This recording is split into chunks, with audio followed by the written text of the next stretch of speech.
Since Monday, we have been hearing from the Gospel what the experts call the bread of life discourse from the Gospel of St. John. And rightly so, during this Easter season, because it reminds us of the connection between the risen Christ and the Eucharist. That the Eucharist becomes the daily opportunity for us to encounter the living God sacramentally. Kung meron pong sakramento na araw-araw nating maaring tanggapin at makatagpo ang buhay na Diyos, walang iba po kundi misa sa Eucharistia.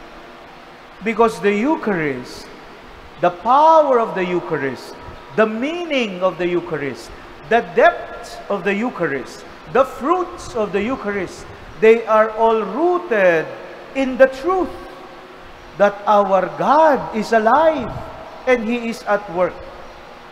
Anong kwenta ng pagsisimba araw-araw kung di man tayo nabubuhay sa buhay na Diyos? If we are not convinced to our bones that our God is a living God, that this God we can encounter personally, then what it is about the Eucharist that touches our hearts and our lives. Kaya po, ang pagsisimba ay pananalig sa buhay na Diyos. And my dear friends, the Gospel today reminds us that it is through the Eucharist that the living God draws us into Himself. That this attraction to approach the Lord comes from the truth that He is alive.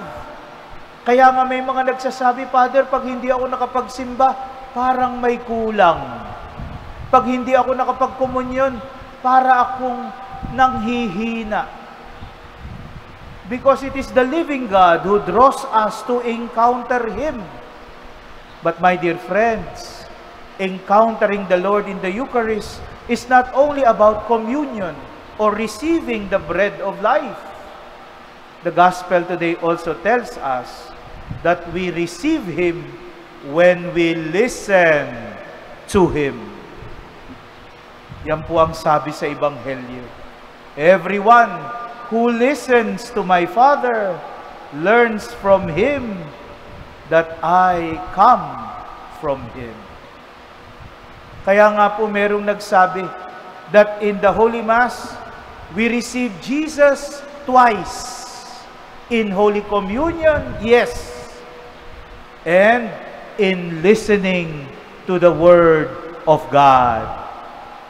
Parang dalawa daw po ang communion natin sa misa. Sa pagtanggap ng katawan ni Kristo at sa pagtanggap ng salita ng Diyos. This is how we encounter the living God. This is the Easter sacrament, the Eucharist. The living God working in His Word. And so we are exhorted to listen. Working in Holy Communion. And so we are exhorted to receive the body of Christ. And this is what we pray for. May we never forget that our God is truly alive and He is at work.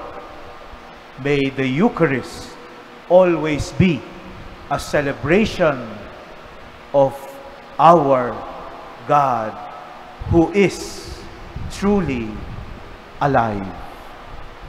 Amen.